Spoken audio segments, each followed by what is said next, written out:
nahoana zany hoe ray mpianakaviana mandeha mivavaka zany olonato aloha n'Andriamanitra rery ihany raha mbola afana mijoro tahaka an'izao eto amin'ny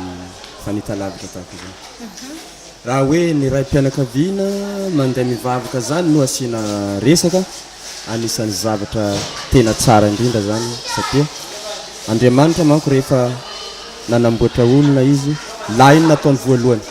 dia lahy zany ray mpianakaviana anisan'ny lahy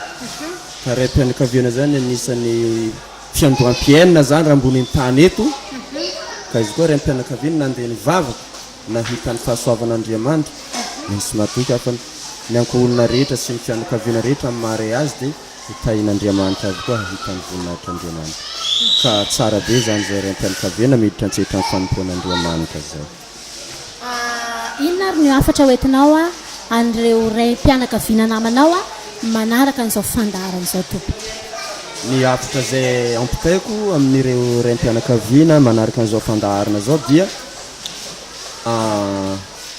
ninninona zany ny zava-misy ninninona ny fitahian'Andriamanitra misy ao amin'ny fiainany na ho efa matsaro tahina izy na efa matsaro hoe ampy izy manana ny ampy na ninninona ny jaly sy ny problème misy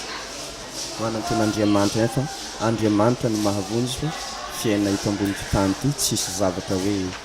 mahaty fa miserina ihany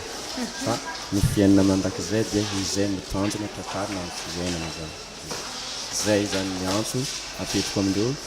raha lahy ray mpianakaviana reo aza misalasala tadiavo Andriamanitra tompony ataovy zay ahitana azy fa ny olombelona rehetra dia an'Andriamanitra avokoa